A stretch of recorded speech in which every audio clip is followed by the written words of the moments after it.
हर हर महादेव। जय माता की। एक घटना आज हम आपको बताने जा रहे हैं। ये उत्तर प्रदेश की है। उत्तर प्रदेश के बहुत सारे लोग हमारे दिल्ली में काम करते हैं, फैक्ट्रियों में काम करते हैं, कंपनियों में करते हैं, सरकारी जॉब में भी, गवर्नमेंट जॉब में भी काम करते हैं। इसी तरीके से उत्तर प्रदेश मुरादाबाद की तरफ का कोई परिवार दिल्ली में एक फैक्ट्री में काम करता था, नरेला की तरफ। काफी समय से वो वहां फैक्ट्री में काम करता था। फैक्ट्री के अंदर काम करते करते उसको काफी समय हो गया।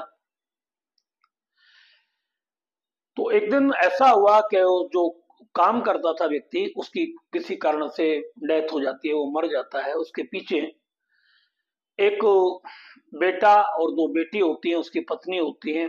समस्या बड़ी गंभीर हो गई थी। सब थोड़े बड़े बड़े हो गए थे, लड़कियां बड़ी थी। तो एक पहाड़ सा टूट गया परिवार के ऊपर कि अब क्या करें क्या ना करें। मगर फैक्ट्री का जो मालिक था वो बहुत समझदार व्यक्ति था, बहुत ही अच्छा व्यक्ति था, संबंध उसके अच्छे थे उस व्यक्ति से। उसने बोला कोई दिक्कत नहीं, आप मेरे पास नौकरी करो, जॉब करो। उसकी घरवाली से बोला आप यहाँ जॉब करो, उसकी जितनी तनख्वाह थी उसकी आधी तनख्वाह मैं आपको अलग से दूंगा, और आपको जो जॉब का पैसा बनेगा वो भी मैं आपको दूंगा। और अगर करना चाहें तो आप बेटी को भी यहाँ पर लगा सकते हो। तसल्ली दिमाग में हो गई, मन में। कुछ समय बाद वो जॉब करना उस फैक्ट्री के अंदर शुरू कर दिया। 2-3 महीने बाद, तब तक उन्होंने, उसका मालिक ने ही उनका पैसा देता रहा बेचारा, वो उसके परिवार के गुजारे भत्ते के लिए जो भी था। काम चलता रहा, धीरे धीरे काम चलता रहा। आसपास में बहुत सारी फैक्ट्रियां थी, तो फैक्ट्रियों में बहुत सारे लोग नौकरी करते थे, आते थे बाहर से, वो भी नौकरी किया करते थे। अब ऐसी स्थिति बनी कि उसी के आसपास फैक्ट्री में एक लड़का था, और वो भी वहां पर नौकरी करता था। और जब वो नौकरी करके छुट्टी होती थी शाम को, तो लगभग सारी भी बेलदार लेबर जो है वहां से एक साथ निकलती है। तो वो माँ बेटी भी वहां से निकलती थी, और वो लड़का भी वहां पर निकलता था। और उस लड़के की नजर उस लड़की पर पड़नी शुरू हो गई, और उसका मन बदलना शुरू हो गया। और मन बदलते बदलते उसकी गंदी विचारधाराएं स्पष्ट रूप से क्लियर होने लगी। वो लड़का उल्टे सीधे लड़की से इशारे करने लगा, बात करने लगा। लड़की ने अपनी माँ से कहा, तो माँ ने भी उस लड़के को समझाना शुरू किया, तो माँ से बहुत गलत तरीके से बोल गया। फिर उसकी माँ ने उस फैक्ट्री के मालिक से कहा कि भाई ऐसे ऐसे तुम्हारी फैक्ट्री में जो लड़का काम करता है, और वो इस तरीके से कुछ बदतमीजी की बातें हमारी बेटी के साथ करता है, और मतलब जो है इस तरीके से कुछ धमकी देता है। वो लड़का बार बार कहता था लड़की से, या तो मुझसे शादी कर, नहीं तो मैं तेरा कत्ल कर दूंगा। लड़की की माँ, लड़की बहुत ज्यादा डरी हुई थी। अपनी कंपनी के मालिक को भी उन्होंने बोला। परिणाम ये हुआ कि उस लड़के को फैक्ट्री से निकाल करके वहां से भगा दिया। उसके साथ थोड़ी मारपीट भी की। उस लड़की ने बोला कि मारपीट जो मेरे ऊपर तूने करवाई है, इसका सबक मैं तुझे सिखाऊंगा, आप देखना क्या होता है। और आप जानते हो वो कौन थे, कौन लोग होते हैं। वो हमारे हिंदू का लड़का नहीं था, वो मुसलमान का लड़का था। जब ये बात बोली तो माँ बेटी और ज्यादा डर गई। तो उनके मन में ऐसा विचार आना शुरू हो गया कि मतलब ये फैक्ट्री छोड़ दी जाए, कोई दूसरी फैक्ट्री देख ली जाए, वहां पर जाकर के काम करे। मगर वहां पर इतना पैसा मिलने वाला था नहीं। जब इतना पैसा वहां नहीं मिलता तो जाएगा मुसीबत सारी। मतलब वो गांव से आए हुए थे, तो गांव में मतलब जो है थोड़ी 2-4 बीघे उनकी खेती वेती थी, उनके हिस्से की। तो थोड़ा बहुत वहां से आ जाता था। तो गांव जाने की ऐसी कोई वो नहीं थी। 20-25 गज का उन्होंने यहाँ पर अपना एक प्लॉट ले रखा था। उसी प्लॉट के अंदर वो अपने मकान में रहते थे वो। अब वो धीरे धीरे लड़का मतलब जो है दिल्ली में आकर के उस लड़की के आसपास, उस घर के नजदीक, पता नहीं कैसे उसने पता लगा लिया। या तो उसने पीछा किया, और या किसी व्यक्ति को लगाया और लड़की के घर को पता लगा लिया। और फोन पर तरह तरह की धमकी देना शुरू कर दिया। माँ को धमकी देता था वो। गली मोहल्ले के लोगों को बताया तो गली वाले तो कुछ तो मजे लेते हैं इन सब चीजों में, और कुछ मतलब इसी तरीके से लोग अपना वो करते हैं। तो ऐसे ही वहां पर जब ये सब सारी बातें हुई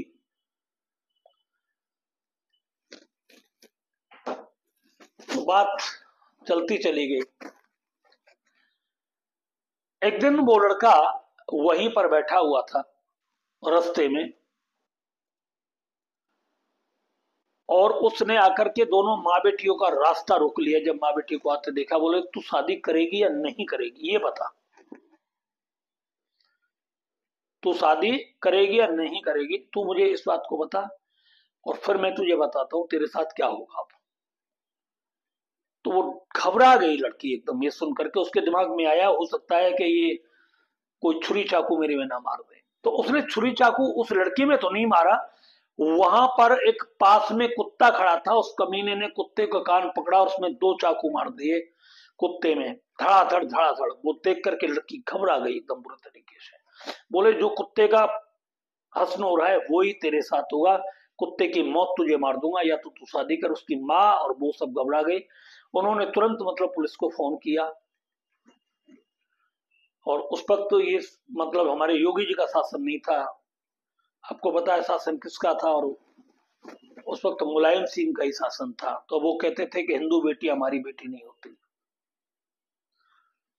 तो हिंदुओं की कोई सुनवाई तो थी नहीं वहां पर, क्योंकि हिंदुओं के बच्चे, हिंदुओं की बेटियां तो सब बलि के बकरे थे उस वक्त। तो आज योगी जैसा शासन थोड़ी था हमारा उस वक्त। कोई सुनवाई नहीं हुई, पुलिस वाले ने धमका दिया, और फिर यहां तक कह दिया पुलिस वालों ने कि देखो जिंदगी का मामला है, कोई दिक्कत नहीं, जाति बिरादरी क्या देखते हो, आप शादी कर दो।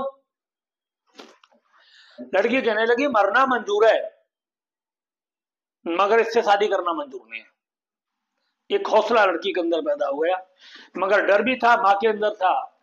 और निर्णय ऐसा कर लिया कि यहां से छोड़ करके हम गांव चलेंगे और गांव में जाकर के रहेंगे, मगर शादी नहीं करेंगे, अपना धर्म बर्बाद नहीं कर सकते हम। ये सब बात उसके दिमाग में चलती रही। तो जहां पर हम ये फैक्ट्री की बात बता रहे तो वहां पर मैं कभी कभी पूजा करने के लिए चला जाता हूँ, कभी मतलब 2-4 साल में ऐसे इस तरीके। तो वहां पर उसी कंपनी से रिलेटेड कोई काम, आप एक दूसरे के चलते रहते हैं, तो ऐसी बात चल रही थी। तो मालिक बड़ा परेशान था। तो किसी ने पूछा भाई ऐसे क्या बात है, बोले बात क्या है यार, इस तरीके से बात है। और उसने वो सारी कहानी बताई। तो उसने बोला कि भाई हमारे गुरु जी से एक बार बात करके देखो, हो सकता है इसका समाधान हो जाएगा पक्का। लड़की की माँ को फोन नंबर दिया, लड़की की माँ ने हमसे बात करी। बात करने के बाद मैंने कहा एक बार तुम घर की तरफ आओ। और वो फिर मतलब जो है दूसरे दिन उनकी छुट्टी थी, शायद दूसरे तीसरे दिन वो छुट्टी जब हुई तो वो दोनों माँ बेटी हमारे पास आई। माँ बेटी ने आकर के हमें अपनी सारी व्यथा हमने बताई। हमने उसको पूछा कि आपका कोई ऐसा तो नहीं पहले से ही कोई ऐसा, बोल हम जानते भी नहीं ना, हमारा कोई मतलब है। वो दूसरी फैक्ट्री में काम करता और हम दूसरी फैक्ट्री में काम करते थे। उसने अपने पति से लेकर के और मतलब सारी दास्तान हमें जब बताई तो समझ में आ गया। मैंने कहा एक बार उस लड़के का फोन नंबर हमें दे, हम उससे बात करते हैं। हमने लड़के का फोन नंबर दिया, वो इतने बदतमीजी से बोला जिसकी कोई सीमा नहीं। आपने तो ये समझो कि मतलब तन मन में बहुत बुरी तरीके से आग लग गई थी। तो सीधी सी बात है, ऐसे दुष्ट व्यक्ति को तो सबक सिखाना बहुत जरूरी था, क्योंकि राक्षस को मारना बहुत जरूरी है। अगर उसको समय रहते नहीं बर्बाद किया गया तो फिर बहुत गलत हो जाएगा। और हमें भी ये डर घुस गया था कि कहीं ऐसा ना हो कि कल को देर सवेरे इस लड़की के साथ, लड़की की माँ के साथ कोई वारदात ऐसी कर दे। हमने उस लड़की से पूछा, मैंने बेटा आप पढ़े लिखे हो, तुम दोनों में कोई पढ़ा लिखा है ऐसा? बोले मैं पढ़ी हूँ। मैंने कहा आप थोड़ा बहुत संस्कृत पढ़ लेते हो? उसने बोला मैं पढ़ लेती हूँ, कोई दिक्कत नहीं, पढ़ी हूँ। पापा ने जब डेथ हुई पापा की तब मैं पढ़ती थी, और फिर मैंने अपनी पढ़ाई पूरी करके छोड़ी है, और मैं जॉब भी कंपनी के अंदर करती हूँ, तो मैं अच्छी जॉब करती हूँ, मेरी तनख्वाह भी अच्छी है, तो ऐसी बात नहीं है। मगर आप मुझे बताओ, तुम इनकी पूजा पाठ पर भरोसा करते हो तुम थोड़ा बहुत? बड़ा तुम्हारा एक अजीब सा लगा उसने जब मेरे से कुछ ऐसे शब्द बोले, बन गए ना, अगर भगवान होते तो मेरे पापा क्यों मरते? तो फिर इसका मतलब दुनिया में जो लोग मर रहे हैं उनके लिए भगवान नहीं है क्या? थोड़ा सा मुझे उस पर भी गुस्सा आया। मैंने कि आप जाओ, फिर कि मेरे पास कोई साधन नहीं है, मेरे पास तो जो साधन था वो मैं आपको बता देता, मगर आपको भगवान पर विश्वास नहीं है तो मैंने कि आप जाओ। मैंने उसको मतलब गुस्से में वहां से भगा दिया उस दिन। मैंने कि जाओ। 15-20 दिन बाद फिर उसका फोन आता उसकी माँ का, बोले गुरुजी गलती हो गई, अगर बेटी नहीं कर पाए तो मैं कर सकती हूँ। मैंने कि मुझे तो फिर ऐसा लगता है कि आपकी लड़की की ही इच्छा नहीं है। लड़की हो सकता है देर सवेर उसको शादी के लिए तैयार हो जाए, क्योंकि जो व्यक्ति बीमार है दवा उसे लेनी चाहिए, तभी काम चलता है। लड़की की जिद एक ही थी कि मेरे पिता मर गए, बीच में मर गए, छोड़ के मर गए, ना मेरी शादी हुई, ना मेरी भाई बहनों की हुई, ना किसी को माँ कि मेरी कोई ज्यादा उम्र नहीं है, मेरा पूरा घर बर्बाद हो गया पापा के मरने के बाद में। इसलिए मुझे बड़ा भगवान से उसको समझाने की कोशिश की। मैंने कि पापा तो जिंदा नहीं हो सकता, मगर कम से कम तू तो जिंदा रह सकती है, तू तो करने की कोशिश कर। बोले मैं बहुत पूजा पाठ करती थी, मुझे पूजा ने बहुत कुछ दिया है, भगवान की पूजा ने मुझे बहुत कुछ दिया है। तो मैंने कि अब क्यों नहीं मानती इस बात को? हो सकता है तुझे और भी मिल जाए। तो फिर उस लड़की के दिमाग में धीरे धीरे हमारी बात आई, मगर वो इतनी बात नहीं आ रही थी किसी भी तरीके से, मतलब फिर भी उसकी आ रही थी, मगर हमने उसको फिर भी टाल दिया। मैंने कि कोई बात नहीं, मैंने कि जिस दिन तू परेशान हो जाएगी, या अब मैंने एक बात सोच ली, मैंने कि या तो तुम्हें चाकू लग करके तुझे मरना ही है, और या फिर तुझे मतलब जो है परमात्मा के सामने सरेंडर होना ही है। मैंने कि दो ही चमत्कार तेरे सामने होंगे, या तो वो तुझे मार देगा या फिर तू उसे मार देगी। उसने बोला हम कैसे मार देंगे? मैंने कि हम बताएंगे उससे मारेंगे। वो तुझे शस्त्र से मारेगा और तू उसे शस्त्र से मारेगी, अंतर इतना हो जाएगा। वो तेरे ऊपर छुरी चाकू पिस्टल का प्रहार कर सकता है, और तेरे पास शास्त्र है, ब्रह्मास्त्र है, तो उससे मार देगी उसे। ये बात जब उसके दिमाग में गई, क्या मंत्रों में इतनी ताकत है? इनकी ताकत है तभी तो हम तुझे बोल रहे हैं, ऐसे ही थोड़ी बोल रहे हैं इनकी।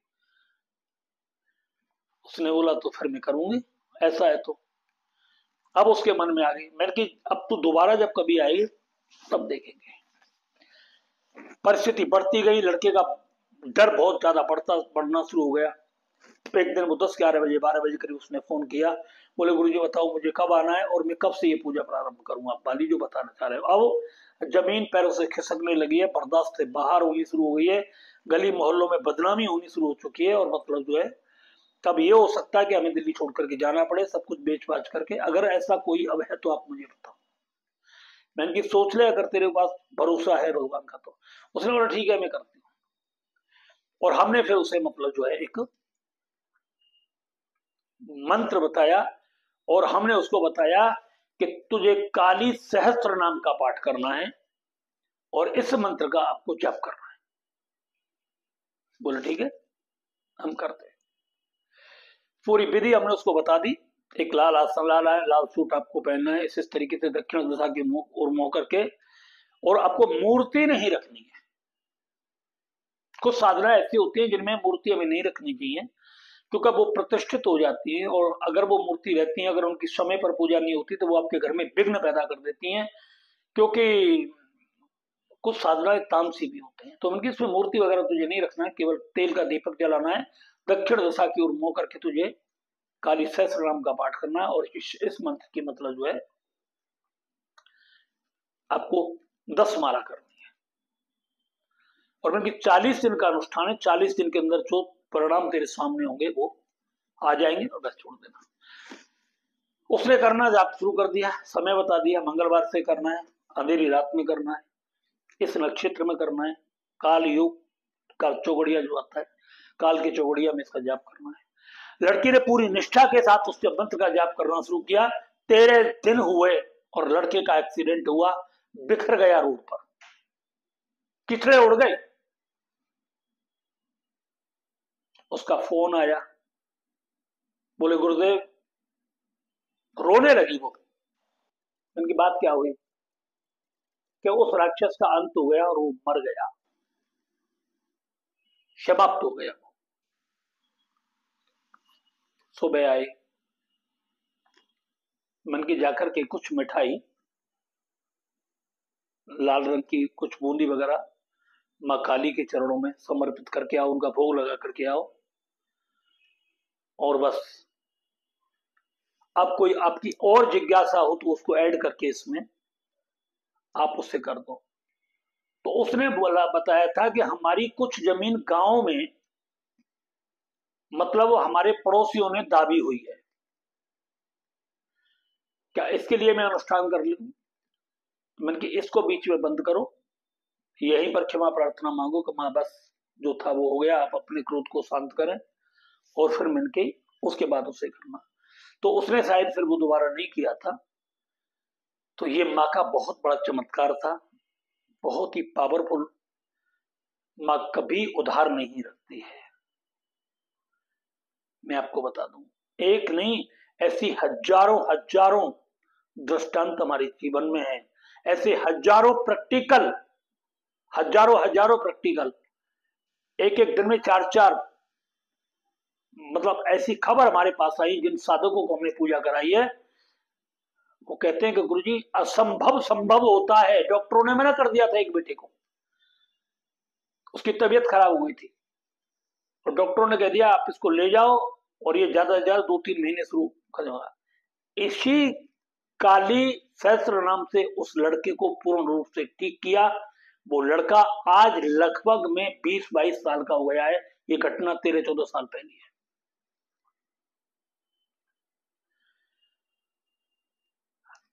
अगर आपके साथ में भी ऐसा कुछ होता है और परिस्थिति बहुत भयंकर है, शत्रु बहुत प्रबल है और आपको लगता है कि उससे हम टक्कर नहीं ले सकते, हमारे लिए नुकसान पहुंचा सकता है, तो ऐसी स्थिति में आप ये प्रयोग कर सकते हैं। अन्यथा छोटी मोटी लड़ाई के लिए, छोटे मोटे वारदात के लिए भूल करके भी ऐसे प्रयोग, ऐसी साधनाएं कभी किसी के लिए नहीं करनी चाहिए। क्योंकि जब आप ऐसी साधना छोटी मोटी गलती के लिए करते हैं तो कई बार ये साधनाएं आपके लिए बहुत बड़ी नुकसानदायक हो जाती है, बहुत ही भयंकर। ऐसा भी होता है कि उसके परिवार का व्यक्ति एक मरता है और आपके मरते 10। उसका नुकसान 1 रुपए का होता है, आपका होता है 1000 का।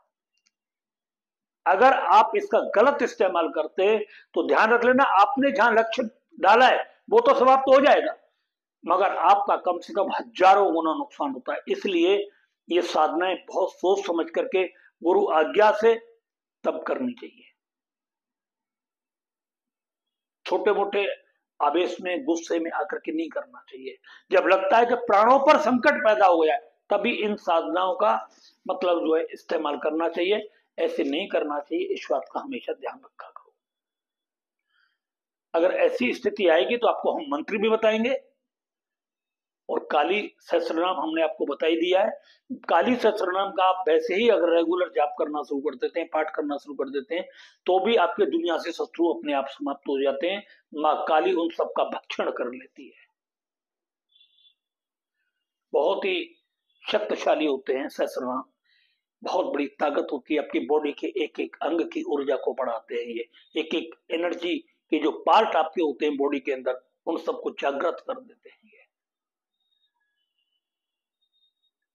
इसलिए अगर आपको ऐसा लगता है कि आपको किसी भी चीज में कोई दिक्कत आ रही है, काम में, धंधे में, दुकान, बिजनेस, व्यापार में, शत्रुओं की तरफ से आपको कोई परेशानी है, परिवार में किसी प्रकार का कोई कलेश है, लड़ाई झगड़ा है, पढ़ाई लिखाई में कोई दिक्कत आ रही है, नौकरी बंधन आदि आपका कोई पड़ा हुआ है, घर परिवार में कोई रोग बीमारी आदि फैली हुई है, तो आप काली सहस्त्रनाम का पाठ करके पानी का एक लोटा रख लें, एक कटोरी रख लें, उसमें फूंक मार दें और माँ काली से प्रार्थना करें कि मेरे जीवन के सारे अमंगल समाप्त हो जाए और मेरे जीवन में सारे सुख प्राप्त हो जाए। माँ ऐसी कृपा आप मेरे ऊपर करो।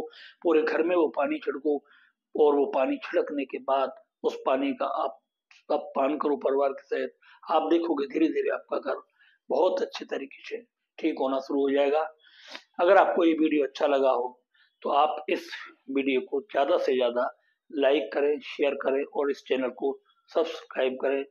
मैं अंत में एक बात और कहता हूँ, हमारा एक दूसरा चैनल और है अध्यात्म मोटिवेशनल 2, उस चैनल को भी आप ज्यादा से ज्यादा लाइक और शेयर करें।